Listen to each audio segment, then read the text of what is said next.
Hello guys, नमस्कार. आज मी तुम्हाला अष्टविनायक गणपतीची माहिती सांगणार आहे. अष्टविनायक म्हणजे महाराष्ट्रातील 8 मानाची व प्रतिष्ठेची गणपतीची देवळे आहेत. पश्चिम महाराष्ट्र व कोकणात असलेल्या या देवळांना स्वतंत्र इतिहास आहे. या सर्व देवळांना पेशव्यांचा आश्रय असल्यामुळे त्यांना पेशवाईच्या काळात महत्त्व प्राप्त झाले. मुघल पुराणातही अष्टविनायकांचे वर्णन आढळते. महाराष्ट्रातील या विशिष्ट 8 ठिकाणच्या गणेश मंदिरांना, मूर्तींना खास महत्त्व आहे. या 8 मंदिरांस मिळून अष्टविनायक म्हटले जाते. अष्टविनायकांची मंदिरे, स्थळे महाराष्ट्रातच नव्हे तर संपूर्ण भारतात प्रसिद्ध आहेत. गणपतीची ही विद्येची देवता असून तो सुखकर्ता, दुःखहर्ता आणि रक्षणकर्ता आहे, अशी गणेश भक्तांची भावना आहे.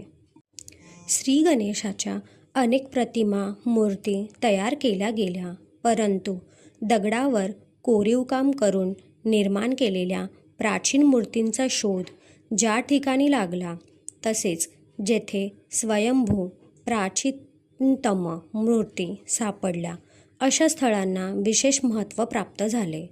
याच मंदिरांना अष्टविनायकांची मंदिरे समजले जातात.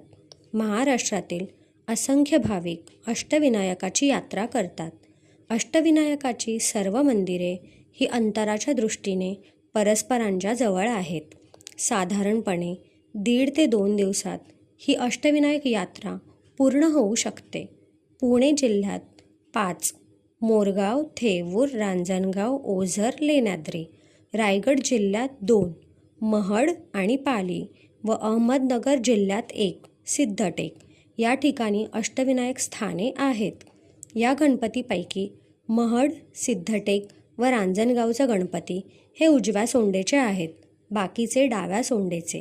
या सर्व गणपतीची सविस्तर माहिती आता आपण ऐकूया. पहिला गणपती मोरगाव. अष्टविनायकांपैकी पहिला गणपती हा मोरगावचा मोरेश्वर आहे. गाणपत्य संप्रदायाचे हे महत्त्वाचे स्थान आहे. या गणपतीस श्री मयुरेश्वर असेही म्हणतात. थोर गणेशभक्त श्री मोरया गोसावी महाराज यांनी श्री मयुरेश्वराची प्रचंड प्रमाणात भक्ती केली होती. त्यामुळे त्याने श्री मोरयांना, हे मोरया, मी तुझ्या भक्तीने प्रसन्न झालो आहे. मी तुला वरदान देतो की भविष्यात माझ्या नावापुढे लोक तुझे नाव घेऊन जयघोष करतील, असा आशीर्वाद दिला आणि तेव्हापासून मंगलमूर्ती मोरया हा जयघोष प्रचलित झाला असे म्हटले जाते. श्री मोरेश्वर गणेशाचे हे स्वयंभू व आद्य स्थान आहे. प्रत्येक घरात म्हटली जाणारी सुखकर्ता, दुःखहर्ता ही आरती श्री समर्थ रामदास स्वामींना याच मंदिरात स्फुरली असे म्हटले जाते. जवळच कऱ्हा ही नदी आहे. मंदिरावर अनेक प्रकारचे नक्षीकाम केलेले आहे. श्री मोरेश्वरांच्या डोळ्यात व बेंबीत हिरे बसवलेले आहेत. या मंदिराच्या भोवती बुरुज सदृश दगडी बांधकाम प्राचीन काळापासून आहे. पुणे जिल्ह्यातील बारामती तालुक्यात मोरगाव हे ठिकाण आहे. मोरगाव हेरावर आहे तर बारामतीपासून 35 किलोमीटर अंतरावर आहे. महाराष्ट्राचे कुलदैवत जेजुरीचा खंडोबा हा मोरगावपासून अगदी 17 किलोमीटर अंतरावर आहे. या 3ही ठिकाणांपासून मोरगावला जाण्यासाठी सार्वजनिक वाहतुकीची सोय आहे. मोरगाव गणेश मंदिर हे आदिलशाही काळात पराक्रमी सुभेदार गोळे यांनी बांधले आहे.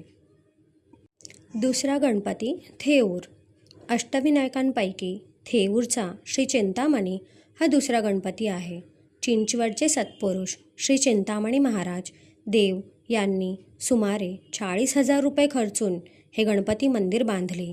चिंचवडकर श्री नारायण महाराज तथा श्री धरणीधर महाराज यांच्या काळात या वैभवात भर घालण्यात आली. त्यानंतर सुमारे 100 वर्षांनी थोरले माधवराव पेशवे यांनी देवालयाचा सागवानी लाकडाचा घडवलेला भव्य सभामंडप श्रीचरणी समर्पित केला व देवळाचा विस्तार वाढविला. त्यानंतर हरिपंत फडके यांनी व इतर अनेक भक्तांनी या देवालयांची शोभा व भव्यता वाढवली आहे. श्री मंदिराला पेशवेकालीन भव्य तटबंदी असून त्यात प्रशस्त ओवऱ्या निर्माण करण्यात आल्या आहेत. पुण्यातील पेशव्यांच्या घरातील अनेक जण थेऊरला सतत येत असत. पेशवे घराणे खूप मोठे गणेश भक्त होते. थेऊरचा विस्तार हा माधवराव पेशवे यांनी केला. माधवराव पेशव्यांचे निधन थेऊरलाच झाले. त्यांच्याबरोबर सती गेलेल्या रमाबाई यांची समाधी देखील या ठिकाणी आहे. श्री चिंतामणींची मूर्ती भव्य, पूर्वाभिमुख व डाव्या सोंडेची आहे. मूर्ती मांडी घालून बसलेल्या अवस्थेत आहे. श्री मंदिराचे मुख्य प्रवेशद्वार उत्तरमुखी असून श्री चिंतामणीचा विग्रह पूर्वाभिमुखी आहे. देवालयाचा महादरवाजा उत्तरेकडे तोंड करून आहे. मुख्य मंदिराच्या बाहेर 3 बाजूंना 3 कोनाड्यात 3 छोट्या मूर्ती आहेत. उत्तर दिशेला दक्षिणमुखी हनुमान स्थापित आहेत. श्री चिंतामणीच्या पाठीशी पश्चिमेला असणाऱ्या गणेशांना लंबोदर गणेश अशी संज्ञा आहे. श्री मुघल पुराणात पश्चिम दिशेची देवता म्हणून श्री लंबोदरांचे वर्णन आहे. उत्तर दिशेला उत्तरेश्वर नावाच्या गणेशाची स्थापना केली आहे. मंदिरात प्रवेश करतात लक्ष वेधून घेणाऱ्या विशाल दीपमाला दिमाखात उभ्या आहेत. श्री चिमाजी अप्पा यांनी वसईच्या विजयाच्या वेळी पोर्तुगीजांकडून हस्तगत केलेली विशाल घंटा श्री चिंतामणीच्या प्रारंगाचे एक विशेष आकर्षण आहे. ज्या स्थानी कपिल महर्षींनी श्री चिंतामणींना त्यांचे चिंतामणी रत्न परत केले, त्या स्थानी कदंब वृक्ष नावाने आजही भव्य वृक्ष पाहायला मिळतो. थेऊर हे गाव पुणे सोलापूर महामार्गाला जोडलेल्या रस्त्यावर तालुक्यात असून पुण्यापासून हे 30 किलोमीटर अंतरावर आहे. पुण्यापासून बसेसची सोयसुद्धा उपलब्ध आहे. तिसरा गणपती सिद्धटेक. सिद्धटेकचा श्री सिद्धिविनायक हा अष्टविनायकांपैकी तिसरा गणपती.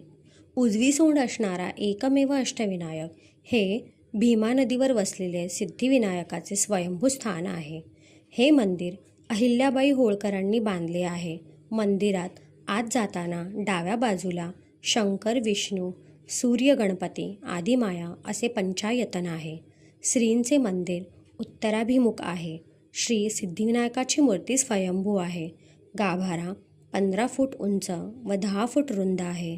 श्री सिद्धिविनायकाच्या भोवती चांदीचे मखर आहे. श्रींच्या डाव्या बाजूला जय विजयाच्या मोठ्या मूर्ती आहेत. सिंहासन दगडी आहे. मधल्या गाभारात देवांचे शेजघर आहे. सभामंडपाच्या पुढे महाद्वार आहे. त्यावर नागरखाना आहे. जिल्हा अहिल्यानगर जिल्ह्यातील कर्जत तालुक्यात हे ठिकाण असून दौंडपासून 19 किलोमीटर अंतरावर आहे, तर राशीनपासून 23 किलोमीटर अंतरावर आहे. राशीन येथे पण जगदंबा देवीचे प्रसिद्ध मंदिर आहे आणि येथे जगप्रसिद्ध दगडाच्या हलत्या दीपमाळा प्रसिद्ध आहेत. दौंडहून गेल्यास वाटेत भीमा नदी लागते. ती ओलांडायला होड्या अत्यंत मात्र सध्या पूल झाला आहे. चौथा गणपती रांजणगाव. अष्टविनायकांपैकी चौथा गणपती रांजणगावला आहे. या गणपतीला महागणपती असे म्हणतात.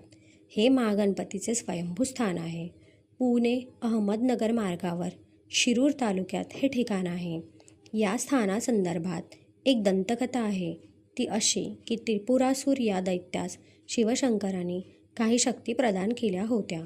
या शक्तीचा दुरुपयोग करून त्रिपुरासूर स्वर्गलोक व पृथ्वीलोक येथील लोकांना त्रास देऊ लागला. शेवटी एक वेळ अशी आली की शिवशंकराला श्री गणेशाचे नमन करून त्रिपुरसुराचा वध करावा लागला. म्हणून या गणेशाला त्रिपुरारिवदे महागणपती असे म्हटले जाते. अष्टविनायकांपैकी सर्वाधिक शक्तिमान असे महागणपतीचे रूप आहे. श्री महागणपती डाव्या सोंडेचा असून गणेशाला कमळाचे आसन आहे. माधवराव पेशव्यांच्या काळात या मंदिराचा जीर्णोद्धार केल्याचे इतिहासात आढळते. इंदूरचे सरदार किबे यांनी देखील या मंदिराचे नूतनीकरण केल्याचा उल्लेख आढळतो. त्यांनी या देवळातला लाकडी सभामंडप बांधून दिला आहे. हे श्री महागणपतीचे स्थान इसवी सन 10व्या शतकातील आहे. श्री गणेशाला 10 हात आहेत आणि प्रसन्न व मनमोहक अशी पूर्वाभिमुख श्रींची मूर्ती आहे. पाचवा गणपती ओझर. अष्टविनायकांपैकी ओझरचा विघ्नेश्वर हा पाचवा गणपती आहे. येथील श्रींची मूर्ती लांब रुंद असून अष्टविनायकांपैकी सर्वात श्रीमंत गणपती म्हणून श्री विघ्नेश्वराला ओळखले जाते. श्रींच्या डोळ्यात माणिक असून कपाळावर हिरा आहे. अशी प्रसन्न व मंगलमूर्ती असलेला श्री गणेश विघ्नांचे हरण करतो, म्हणून या गणपतीला विघ्नेश्वर म्हणतात. ही गणेशाची स्वयंभू मूर्ती आहे. मंदिराच्या चारही बाजूंना तटबंदी बांधकाम असून मध्यभागी गणेशाचे मंदिर आहे. कुकडी नदीच्या तीरावर असलेले हे मंदिर एक जागृत स्थान आहे. थोरल्या बाजीराव पेशव्यांचे बंधू चिमाजी आप्पा यांनी या मंदिराचा जीर्णोद्धार केल्याचा उल्लेख इतिहासात आढळतो. मंदिराच्या परिसरात भाविकांना राहण्यासाठी धर्मशाळेची उत्तम व्यवस्था आहे. जुन्नर तालुक्यातील हे स्थान लेण्याद्रींपासून 14 किलोमीटर अंतरावर आहे, तर पुण्यापासून 75 किलोमीटर अंतरावर आहे. येथून जवळच आर्वी उपग्रह केंद्र व खोदड येथील आशिया खंडातील सर्वात मोठी इलेक्ट्रॉनिक दुर्बीण आहे. छत्रपती शिवाजी महाराजांचे जन्मस्थान असलेला शिवनेरी किल्ला देखील जवळच आहे, तोही आपण पाहू शकता. 6वा गणपती लेण्याद्री. अष्टविनायकापैकी 6वा गणपती लेण्याद्रीचा श्री गिरिजात्मक आहे. किल्ले शिवनेरीच्या सानिध्यात जुन्नर तालुक्यातील प्राचीन जुन्नर लेण्यांच्या समुदायात आणि कुकडी नदीच्या परिसरात डोंगरावर श्री गिरिजात्मज गणेशाचे हे स्वयंभू स्थान आहे. ही गणेशाची प्रसन्न मूर्ती असून ती दगडामध्ये कोरलेली आहे. मंदिर परिसरातील खडकामध्ये कोरीवकाम व खोदकाम केलेले आहे. पेशवे काळात या मंदिराचा जीर्णोद्धार झाला आहे. मंदिरात दगडी खांब आहेत व त्यावर वाघ, सिंह, हत्ती असे सुंदर नक्षीकाम केलेले आहे.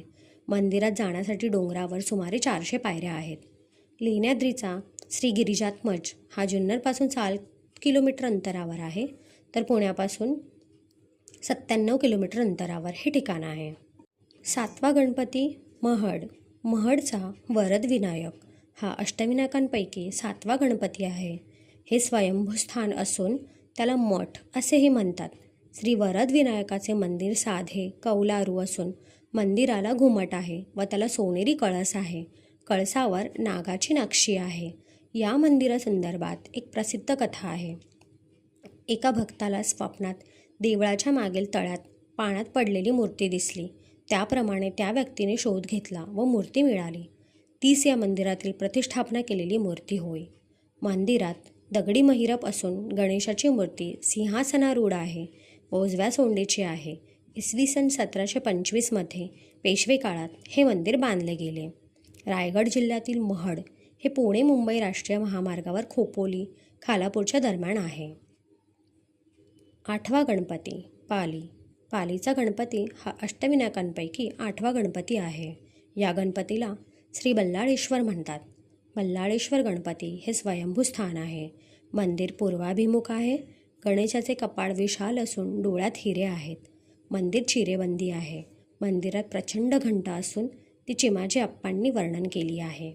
हे स्थान रायगड जिल्ह्यातील सुधागड तालुक्यात असून सुधागड या भव्य किल्ल्याची पार्श्वभूमी व अंबा नदीच्या निसर्गरम्य सानिध्यात बल्लाळेश्वराचे मंदिर वसले आहे. पालीपासून जवळच उन्हेरचे गरम पाण्याचे झरे व सरसगड हा प्राचीन किल्ला आहे. भाद्रपद महिन्यातील चतुर्थीला या 8ही ठिकाणी यात्रा भरते.